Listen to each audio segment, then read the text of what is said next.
Hey, everybody. Welcome to the Approximate Podcast. My name's Jamie French, and with me, as always, is... Shut the fuck up. Hey, Jim Norton. How you doing? Hi, Jamie. I'm glad we finally made this work. This took a long time to set up. It's my fault. Yeah, no, it only took about 9.5 years. It was a while. It really was a while. But I know I'm impossible to schedule with. And when I know somebody, I don't like to go through my publicist because we're friends. Right. So it's always weird. But I should always say use my publicist because she'll put it up, and I would have had this done within 3 weeks. Like she gets everything organized, but I always feel bad putting somebody on a publicist when I've talked to them because it seems like I'm blowing them off. Right. But I should do that because she schedules it, and it would get done faster. Thank you so much for doing this for us. Like, we're totally stepping all over your gig right now. No, I should mention to everybody that's going to be listening to this in the future, we're at the Texas Theater in downtown Dallas, and this is a very special show, and I got to thank Jim Norton so much for giving us so much of his time. He's a very busy man, and he has shit to do tomorrow. We're completely fucking your day up. You're not at all. I almost came earlier. I was going to say meet me here half hour earlier, but I thought I had a meet and greet first. Right. So, and that's now after. So it's just, we're good. Right. We'll do it now and we'll finish after, or we'll do it now. We're fine. We'll do it live. Yeah, no, the magic of editing makes everything wonderful. Yes, yes, absolutely. Orion, introduce yourself. You know, I stepped all over you. Oh, that's Shut up! new. Hey, Jim, how you doing? I'm good. I take it you don't like Ryan introducing himself. Hush, puppy. First things first. This is going to be a questions and answers show. But before we get to anything, I gotta tell you, Jim, right up front, we've been texting each other for almost 3 years now. That's right. I met you at the Dallas Improv. Yes. You were with, was it Eva? That was it was Eva. Eva Cassini, right? Eva Cassini and me, and we you. were at the Addison Improv. That's right. And that's where we first met. And by hook or by crook, we started texting each other ever since that And time. I've not seen you since that night. And I really have to apologize to you because most of the texts I've sent over 3 years have been drunk texts. Are they? Yes, very embarrassing. Orion, you're not the only one that gets it. I don't see them till the next day because my phone's always on silent. And I'm sorry. And I'm sorry for that. I don't see them, so I don't care. They don't bother me. They don't wake me up. That's fine. I appreciate that. You know, I get a really bad reputation. I said because I do the drunk text thing all the time, and people say, "Well, Jesus Christ, you're a drunk.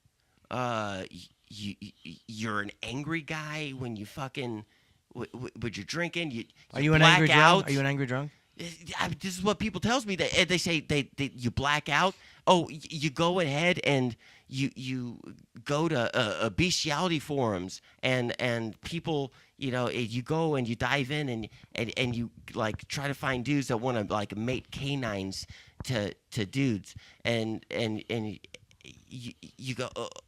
And they say all this stuff about me. Wait, hold on. And I now, say hold that's on. none Why- of that's true. I say none of that's true. That's absolutely false. I've never blacked out. Oh, well, good for you. All right, fair enough. Good. I've never blacked. Nothing. I thought you were being honest. I was like, all right, I kind of understand. I'm not into canines. No, it but is true. It not is true. into canines, I do drink a little bit. And sometimes, you know, look, okay, to be totally honest, being in porn, you know me, Jim. Sure. That's how you know me. That's my bread and butter. I be in porn, and I get weird emails all the time.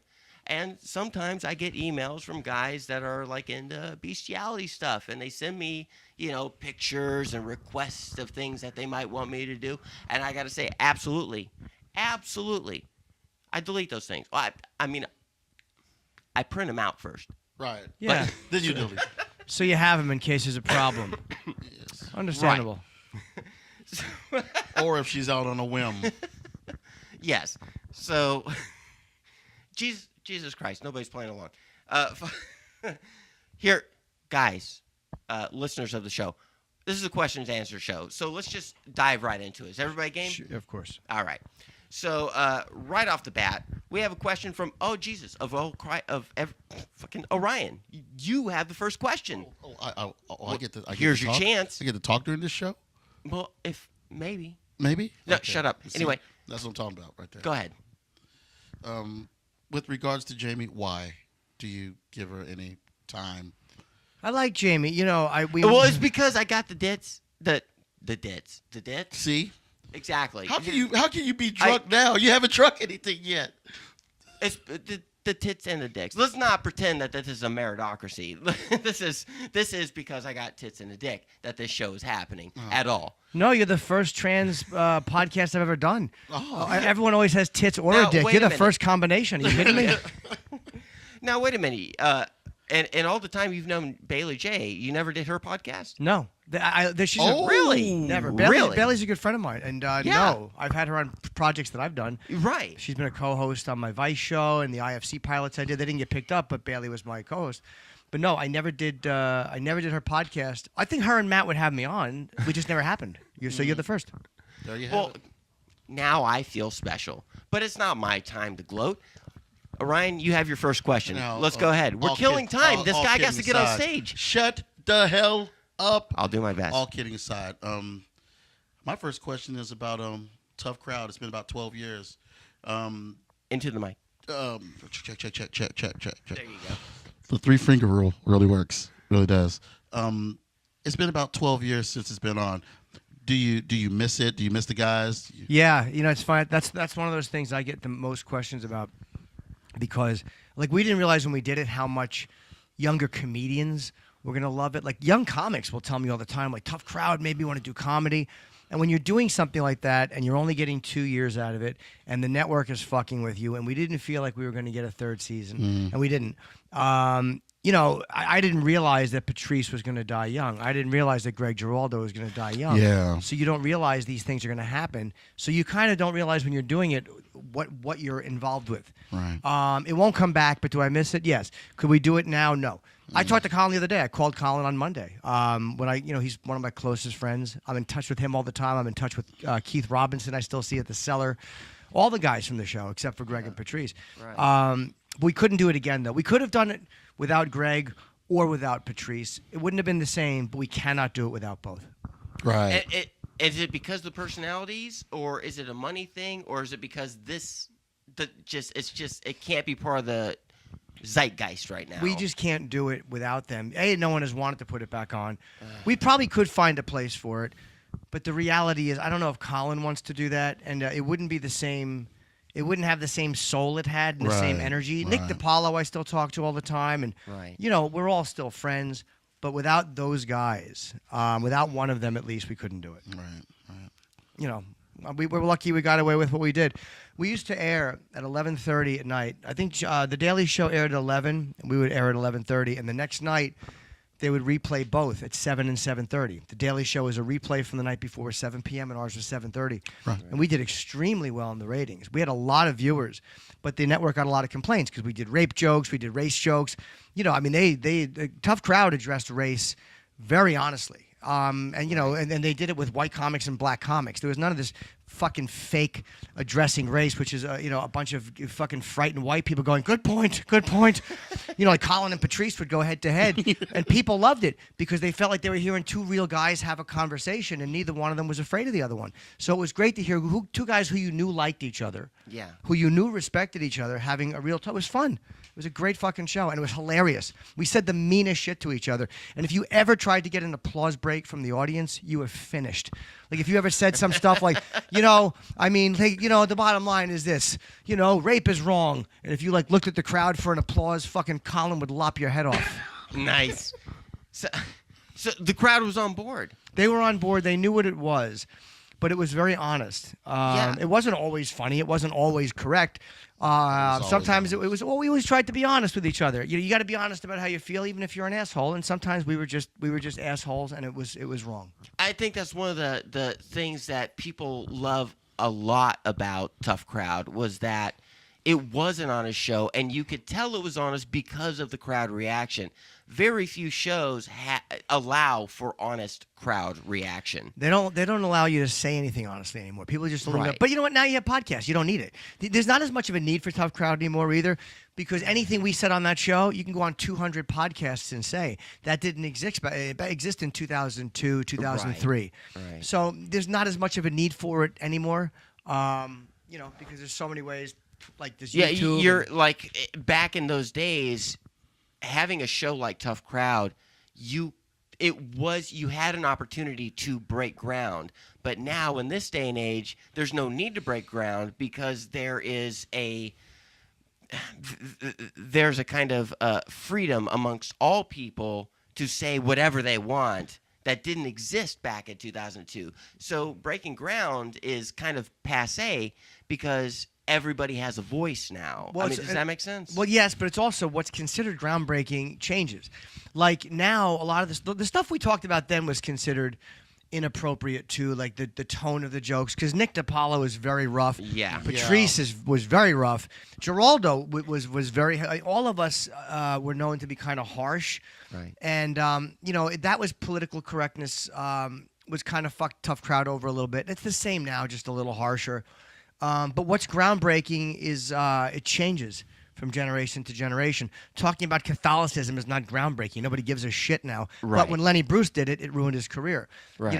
Like talking about race now is not groundbreaking. When Dick Gregory and Richard Pryor did it, and even Lenny Bruce did it in the fucking 60s and the 50s, it was groundbreaking. Now no one cares. I don't know that there's anything because everyone is so plugged in and the world has become so small through social media and things like this that it almost seems like everybody kind of knows everything.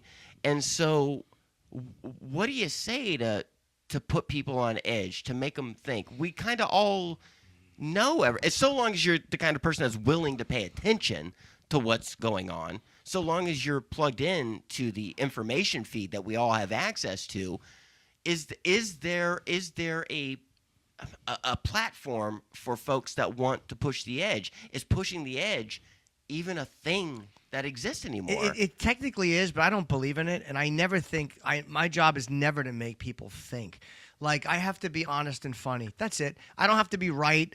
I don't have to be poignant. Like if it happens incidentally, like Pryor talked about race and his mother being a prostitute, but he was always funny. Like you have to be funny. My job is not to educate the audience. Right. It's not my fucking job. No. I don't give a shit how they feel about the kneeling. Like I'll make fun of it maybe, but I don't. My job is not to convince them. Right. That my point of view is correct. It's not my job. My job is not to shock them. Your job title is comedian, so laughter is first, paramount, everything. Yeah. That's what you do. Yeah, honesty and funny. I think those are my two obligations. The rest of the stuff, hey, if it happens incidentally, it happens, Sure. But it's not my goal. And that's freaking amazing. Yeah, it's just, I love your question about Tough Crowd because it was at a time where it was all about laughter, but you could also kind of challenge people's conception about the world. Someone had to. There was a bit of magic between being able to use ideas and make people laugh at the same time that I don't think really gets to exist now, and I think it was a product of its time. Here's where the problem is with it now, and they try to do it. They keep trying to do it, but the shows that are trying it now, they have a base point of view. And they try to the host's point of view is a little too important to the tone of the show. It's like you can't do that. Like when Colin wanted to argue race, I forget who he had on. I think he had Patrice, Kevin Hart, and one more black comic, and two more black comics. Like, it was just Colin against four black comics, and he wanted their opinions. He didn't want to soften it to get at people who had the opinions he had. The tone of the show was dictated by the guests as well as the host, not just the host. So the tone was unpredictable, and that's why it was fun. Now they try to gear it where the tone is dictated by the host or what the network is comfortable with. But then Colin wanted people to come on who didn't agree with him. He wanted funny fucking people who didn't agree with him. Patrice was a monster. Like, he was really hard to argue with because he was loud. Loud. He was a loud dude. I mean, and so like when you want to argue with him publicly, you really are willing to you possibly look foolish.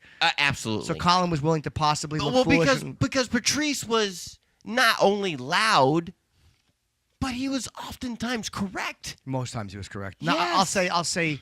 I mean, most times. A lot of the time he was correct. He still explained. There's a point people say, how come black people don't let slavery go? Where like the Jews are over it, and he gave the best explanation of that, the most crystal explanation that I'd ever heard anybody give. He said, I'm paraphrasing it. He goes, because you had Hitler. He goes, you had a face and you had a guy.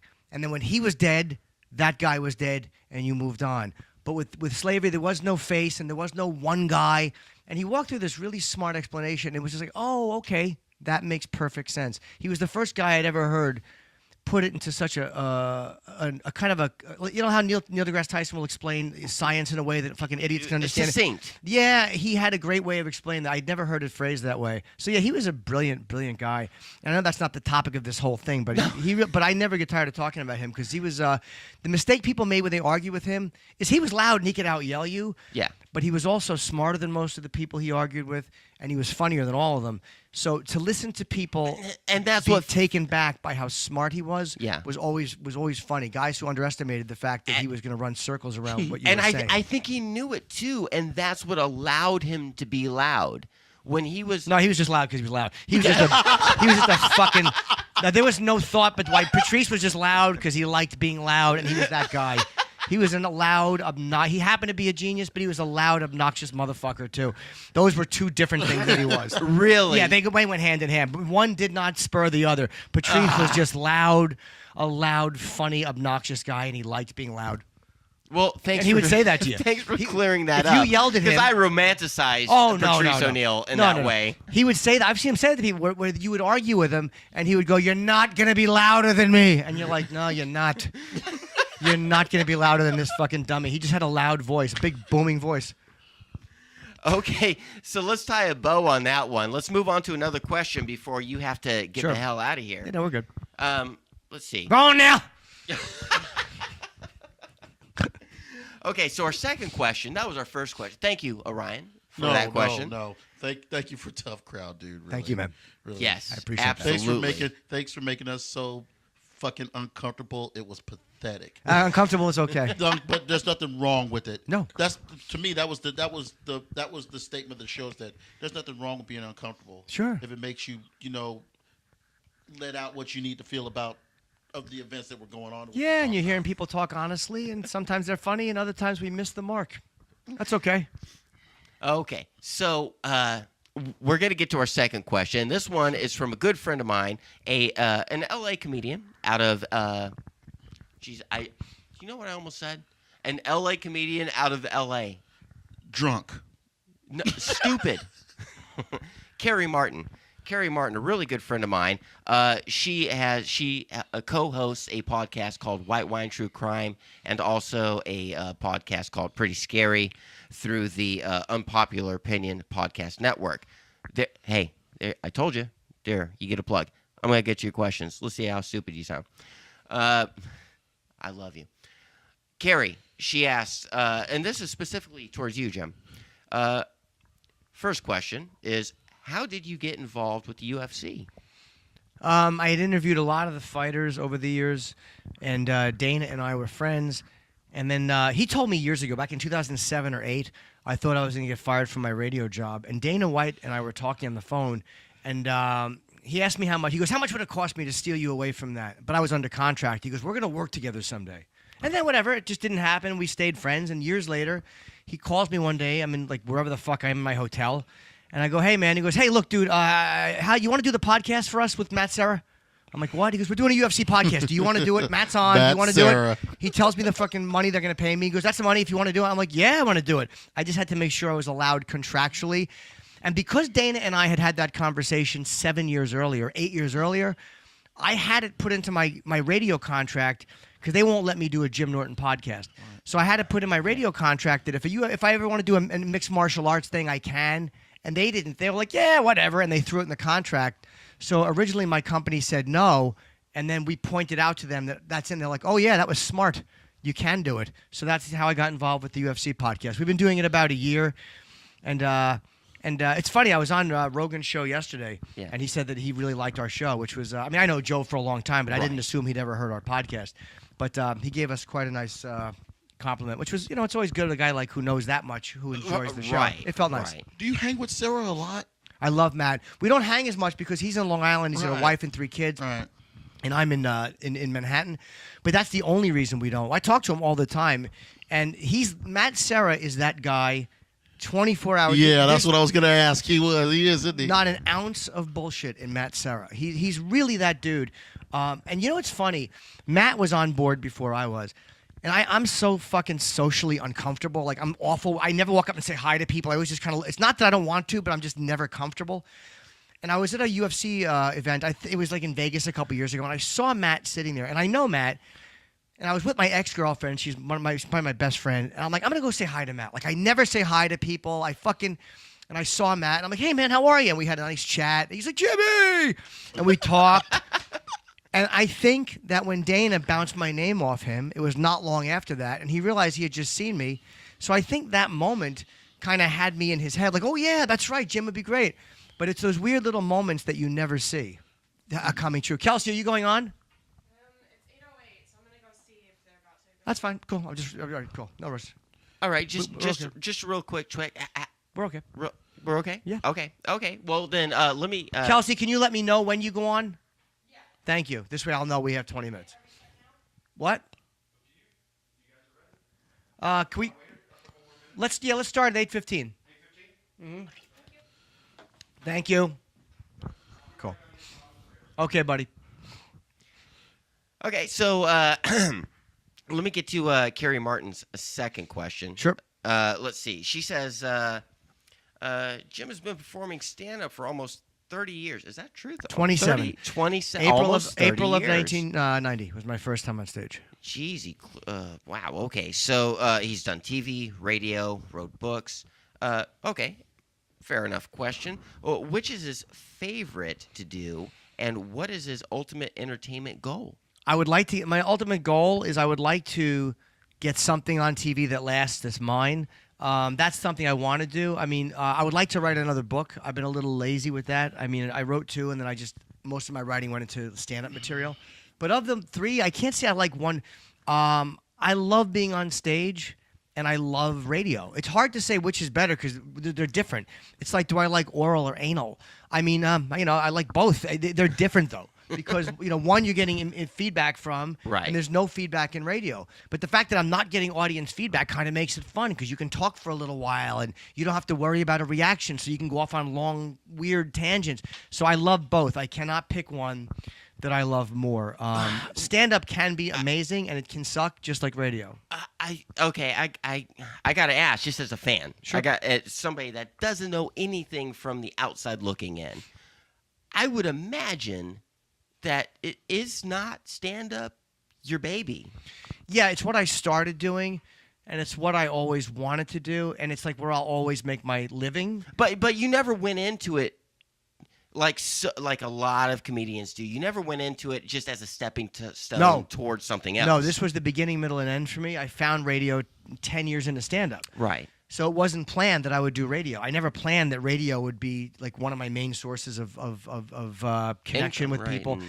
I'm glad it is though, because I love doing it. Like I love it. It's this hours a day you're talking. It's fun, right. and people remember shit I said in 2007 that I have no memory of saying. And right, I've bugged you with those kind of texts. I never remember it, and there's hundreds of hours of stuff from the Opie and Anthony show. Right. And I'm not exact. Hundreds of hours. Right. Yes, absolutely. Of talk with all of us, with Burr and Patrice and myself, and with, of course, Opie and Anthony and fucking Bobby Kelly and Vaughn. And there's so many bits and so many moments. And you don't remember almost any of it. And that's what's kind of fun. It's like you're having a conversation and then it just goes out. And people pick it up and they listen to it. And I never, like, I'll say the same thing on stage last night that I said tonight because I'm doing a set. Sure. Radio's different. So it just kind of goes out there and you never know where it lands. But more to the point of the question, and I appreciate that answer, absolutely. But more to the heart of the question, there's a difference, as far as I know. I mean, we all have our careers. We all have these things we want to do. For me, it's porn and music and a fledgling podcast. And my thing, if I was to get to the heart of the matter, what I want to do, I always give the same shit answer, and that is I want to make things. Now where I make my bread and butter is the porn. That's been the most successful thing for me, and it's an easy success because I didn't really have to work at it. I was born looking a certain way. Born being, a niche product, I could easily make that work into my favor, which I have. But from the age of 15, long before porn or long before sexual confusion or anything like that, I was just a kid. Music was the thing, and I always said that I remember I got my bass at 15 years old. I lied to a kid, said I could be a drummer. I asked my dad for a set of drums. He said, no. What would you like besides drums? I said, a bass? And he went out to a music store, got me a bass. And the moment I got that bass home, I said out loud to myself that music is going to be the thing that I'm going to do with the rest of my life. And the reason your father got you the drums is the bass is because that's a much more palatable thing to listen to all afternoon. Boom, boom, boom, boom, boom, boom, than fucking someone pounding on the drums. Right, It was a smart absolutely. move by your father. Nobody wants to hear someone play. That's why bassists are No. born. Yeah, They all absolutely. want to be drummers or guitarists, and their father's like, no, the fucking bass is the quietest one. Yeah. I can listen to. I was forced into a pragmatic situation. Sure. And I was actually forced into a situation that would afford me a lot more gigs than any guitarist player. Right. Nobody wants to play bass. The bass player will My always job, work. job security. Yep. I was forced into job security, but none of that matters. What I'm driving to is music is the thing, and everything that I do that's not music goes to service the music. Will I ever be successful at music? Yeah, probably not. Probably not. I find much more success in being a sex worker and being a porn person. But I know what my passion is, and if So I never one make it, enables that's you fine. to do the other. Right. Yeah. But for you to get to Carrie's question is with all the opportunities that you have and all the money that you can pull from different sections of your experience, what is the thing that you love that you like to drive to? I can't say if it's stand-up or radio more. That's what I was saying. Like, I don't know. Because one day I'll tell you stand-up, like when I'm working on material or when there's a new bit of material I'm doing that's killing, I love it. Yeah. And then one time I'll tell you radio because that was a great day. And I can't answer the question which I like more because it varies from day to day. It varies from what I did that day. Right. Do I get sick of one sometimes? Sure. And then the other one feels better, and then the reverse. Okay, that's Yeah, a fair I really answer. don't have an That's answer. a fair answer. Yeah. No, that's a fair answer. Hey, hope that answers your question, Carrie, because you got one more before we probably have to shut this fucker down for just a second, and we let editing take care of the rest. Let's see. So the third question here from Carrie Martin. Let's see here. She says, oh, okay, this is good because Carrie Martin is one of my favorite drunks. She says, has being sober for over 30 years, how does that work? Almost 30 years. Almost 30 or was it years. 30? February might have been 30. What do you mean, how's it work? I just don't drink or do drugs. You just don't drink. Yeah. For a person that does drink, and I'm sure you probably get this question a lot. I remember your advice show. And hey, thanks for the plug on the advice show. I don't remember. Did I give you one? Yeah, you mentioned me. Somebody was asking about where do you meet trans girls online? Is there any good dating sites? Oh, okay. And I gave you a little list of dating sites. Yeah. I've looked at a few of them too. Yeah. It's hard. Yeah, it is tough. I had the trans app, but there were a lot of them. They were all working girls, which is fine. But I was looking to date somebody, and I didn't hear back from some of the people I wrote. So I was like, it just, Tinder should just have another option. But whatever. What was your question? Sorry. The question was, it sounds like I'm going to read in between the lines. She's saying that how do you, as somebody that's been sober for almost 30 years, how do you get past drinking? I know Carrie, and she drinks, and I think the reason she's asking that question, if I'm reading in between the lines, is how did you do it? You can just you get past it just by not doing it. Like, it sounds that's crazy, but it really is that simple. There's 12-step groups you can do. There's other stuff people can do. If you want to stop and you make an effort to stop and there's steps you take where you can stop, that's how you do it. Like, it sounds like crazy, but that really is all it is. It's just I think not that doing it. to kind of elaborate and to kind of go a little bit further, Carrie, I think there's not a. I don't think you can just tell me if I'm wrong or tell me if this makes sense. I don't think there's the kind of person that can just quit. I think you have to be predisposed to quitting. No, honestly, people can quit, or some people can, some people can't. It's different for people. I never say that people can't quit. Some people drink 30 years, never do it again. Never do it Other again. people never pick it up. So it really does vary from person to person. And I'm glad I can actually hear what's going on downstairs. I'm not as panicked as I was. Yeah. So yeah, that varies from person to person. If she wants to stop, she can. There are ways to stop if she really wants to. But you don't think there's something in somebody that, like, okay, we use drinking as I drink, obviously. I drink, and I use it to kind of self-medicate. Yeah. Right? Sure. But I also know I have the wherewithal to know that I should cut down or drop it altogether. And I can feel myself getting closer and closer to that line. And I think the only reason I could do that is not through sheer willpower, but because I have again, to say the word, a predisposition to wanting to be healthy, even though I'm self-medicating, which is to say I'm maturing, and I know that alcohol can't be a part of the next adult stage in my life. But that's only because it naturally occurs to me. And so many people don't get out of drinking because they're not built to be fully adults, or they're not built like they have a permanent hole that alcohol fills, and they can't get away from it. No matter how much they want to or how much they know they need to, there may just simply be a biological predisposition towards self-improvement. And if you don't have that, then you may just kind of be fucked. Nah, maybe. think that? No, it's not impossible, but no. I think that most people can change if they want to change. Not all people. There are some. I'm sure that you're correct. There's some. I think most people can change. Maybe just not everyone. I'd say 95, 98% of people can change if they are willing to do something about it. A ray of hope from Jim Norton. You know, I like your positive attitude. Thank you very much. It's very rare I have one. Hey, you guys heard it first. You like the Jim Norton, and he says the positive thing. Listen to this man. You can change. Let's do You one can more change. question, 'cause We're I going to didn't say do one more any on that question. one. Yeah, I hear the crowd going on, Yes. and we're going to have to split this up. So let's pick a real simple one. Real simple one. Orion, you got your list? Yes. Go ahead and pick a question. Don't make me do all the heavy lifting, you son of a bitch. It's too late for that. Real quick, we got to go. Ahmed. Yes.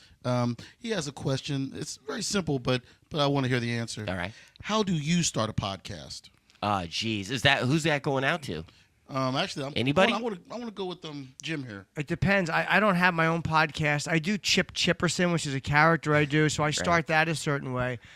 But I think that podcasts should just be started organically, whatever's comfortable. Like Rogan just starts talking. Like what Joe will do is typically you'll sit there, and that's what we did yesterday. I think people were yelling at me because they thought I was on my phone while Joe was talking to me, and these fucking dummies. What happens is Joe's looking at some news stories. We haven't started the podcast yet. Right. And I'm checking my phone. I'm looking at news stories. Joe's talking to me and Jamie, just kind of meandering around topic to topic, boom, boom, boom. But we haven't started. Jamie is still setting up, so we're talking. Right. Or Joe's kind of just getting. Jamie is getting ready, and then he'll go, "We good? Go," and then we get into it. That's how he does it. Bill Burr just turns it on. Hey, it's Bill. And starts talking. Right. That's how you do it. If you have a theme, Corolla. I did him on Wednesday, and the way Adam does it is he has a fucking show. It's a theme show. It's like a radio show. Right. That's what works for him. 5 days a week, an hour a day, 90 minutes a day, like a radio show. So there's no answer to that. I say whatever feels comfortable, just try to be consistent. It can be conversational. It can be with a theme song. Whatever works for you. I mean, there's no answer to that that's correct. Cool. I disagree. Ahmed, here's what I say. You want to figure out how to start a podcast? My recommendation is don't. Do not start a podcast unless you know why you want to start a podcast. Why do you want to start a podcast? I know why I want to start a podcast. Look, simply this, and I've said it time and time again on a multitude of episodes in our year and almost a half of doing this podcast. I don't have a degree in telecommunications. I have no chance of being a DJ or a personality on a radio station. I have too many other things going on in my life. But I know this one thing. Radio was there for me when I didn't have friends, when I didn't have family. Radio was my family. And radio started being my family, Jim, when the Opie and Anthony show got the Dallas market in around 2000, 2001. I was there the day you guys went on the air, and I was all alone. I was 20, 21, and I had nobody and nothing in my first apartment. And because of your guys' voice, I felt like I had friends. Radio communication, most especially talk radio. I'm not talking morning zoo. Right. I'm saying talk radio, when it's done well, they're friends to the friendless. And your show and your contribution when you were on the Opie and Anthony show way back in the day made me feel like I had somebody. And that's all I needed to inspire me to put on a podcast. I got so much out of talk radio by listening to what I felt at the time were the best shows. You know, I'm not an arbitrary. I'm not a prince of taste or anything. I can't tell you what's good or bad, but I could tell you what made me feel like I was not alone, and that was talk radio.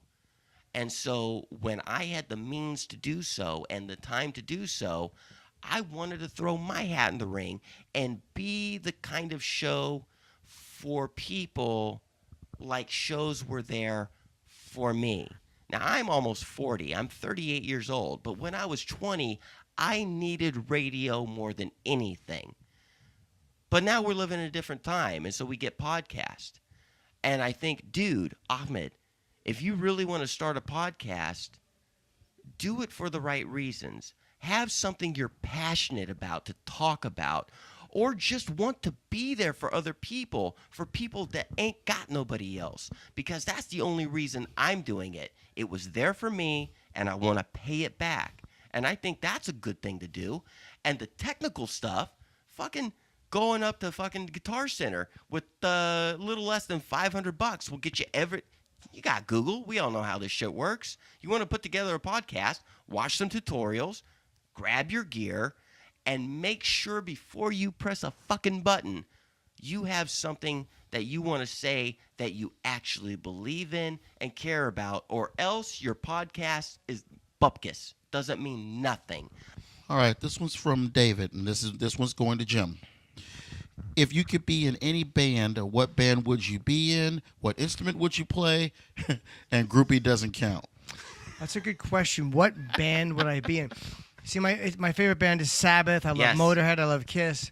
But I wouldn't be in any of them because I love those guys too much to replace any of them with me. Right. I'll say Guns N' Roses because I respect those guys. Those guys are great. Or maybe AC/DC.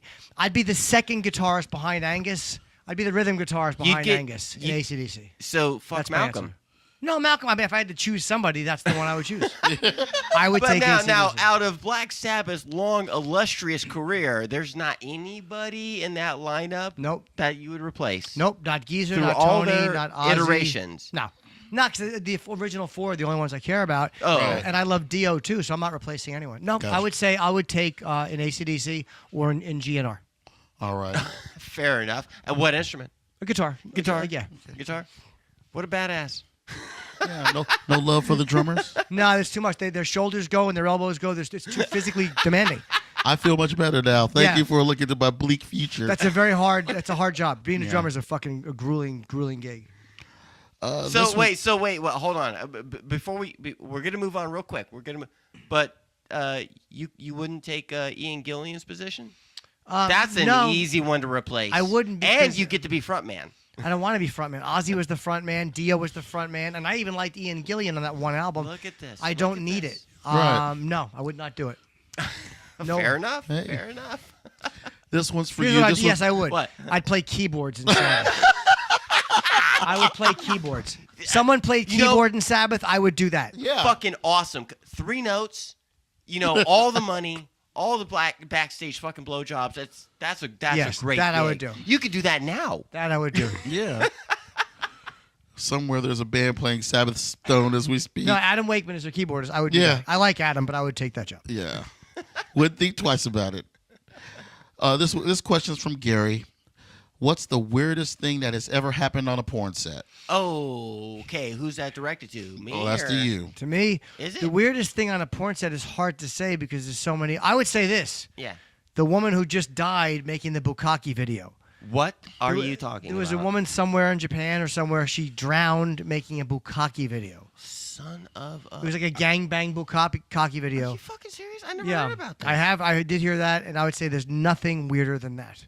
But she did die doing what she loved. Oh, I'll take one for the team. okay, She go was ahead. coming and going at the same time. son of a bitch. Shut Somebody your had to say fucking it. mouth. Yep, Womp, it had to be womp, done. womp, womp. Jesus, really? Okay, well, I'm in porn. Can I give my stupid story? Yeah. Okay, the Jesus, on all the fucking sets I've been in the 11 years I've been doing this, I've seen all kinds of strange things. So instead of, I'll personal story. That's what I'll Okay. do. Okay. So this was about 3 years ago. I had invited a dude over. This is here in Texas. There's in trans porn. There's only like 5 dudes Okay. that do the work. It's very DIY. It's very punk rock. The whole trans niche thing. Okay. And we don't have a lot of talent to pick from. So here in Texas, where I have to make hardcore porn, I basically got to pick from fans. I got to be really careful about folks that I pick, and I get it's nonstop for 11 years. I got to rifle through fucking 50 emails a day by just people all over the world going, "Can I? Fuck you? Can I? Come on." And it's just a goddamn hassle. And you got to give them the same answer every time. It's like, no, you don't call me. I call you. If I'm interested, I'll find you. Okay. I'm not gonna. No, you're not gonna. So you got a get your- fan to come on the set? Yeah. Well, no, Okay. so I picked a fan, and he was a cool guy. Again, this was about 3 years ago. He came over. He was timely. He did exactly what I told him to do. He took direction well. He followed the script. He was very laid back. We got a lot of good work done in a short amount of time. It was the perfect scenario up until the point where we get to the last little bit of scene. We're working up to the cum shot, and this guy, he's fucking me on essentially like a duvet, right? And he has my legs up in the air, and he's ramming me, and it's a really cool fucking shot because my camera person was on point getting this like direct down shot and all slicked up with oil, and the guy's just ramming it, and I'm totally in the scene, and he fucks and he fucks and he fucks, but I'm so slicked up with oil that he fucks me completely off the duvet. He did one last hard ram, and I flew right out of the camera and landed, almost broke my neck.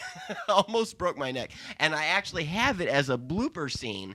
I'm sorry, I have it as a blooper scene that's actually available on my website because it was so funny. He thought he had hurt the shit out of me because I had flown off. It was about this high. The high is this chair that's sitting in front of me.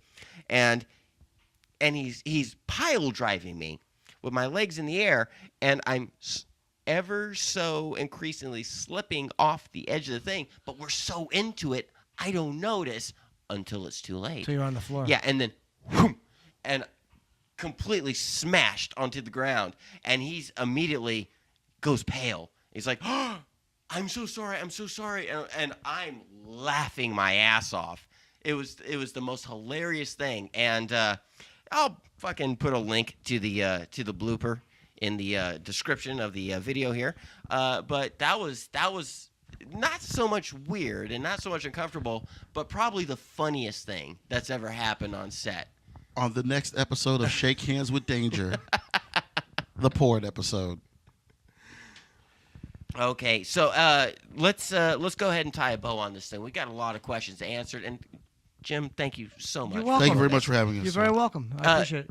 Real quick, we're at the Texas Theater. You just got done doing your show. Yes. What'd you think? How'd you feel? I liked the crowd. They were very nice. They were responsive. I never get standing O's, but on this tour they've been doing that, which is kind of nice. And I'm not humble bragging. It's just not like I'm not expecting that. So when it happens, I'm always really shocked. So I loved it. I really loved the crowd that came. And now tomorrow is Austin. Fucking A. Don't yeah. forget to stop by the Death Star before you pull out. What does that mean? What do you mean by that? AT&T Stadium. Oh, yeah. I do That's wanna no see that. moon. I'll It's come a back. fucking space station. I'll come back and see a game someday. Yeah, okay. Thank you guys very much. Thank you so much. Does anybody have any plugs? Because this is yeah. going to go up on Monday. Is there anything you want to Jim say? Norton, just any Jim, dates or? JimNorton.com. My tour dates are all there, so if you want to see them, check out JimNorton.com. Okay, great. JimNorton.com. Anything you need to plug? No. Okay, great. ApproximatePodcast.com. You know the screed. Go ahead and do the Well, last it's a bit. Dead Girl production. You can find us through the Twitterverse at Yep. ApproxPod. We do have a Patreon account, patreon.com. Just / $5. Approximate Podcast. Yeah. Just Here's the thing. $5 will get us on. Yeah. Let's go ahead and, dude, anybody that's listening, you can find us on all social media. You're not dummies. You know how Google works. You know how to find us. It's approximatepodcast.com. The burner line is 817-673-3704. That's 817-673-3704. You can go ahead and leave a text message or, just drop us a line, and we'll address you on future episodes. Other than that, I think we're good. Are we out? We out. All right, we out. Thank you so much, Jim Norton. Thank you. Appreciate it. We out.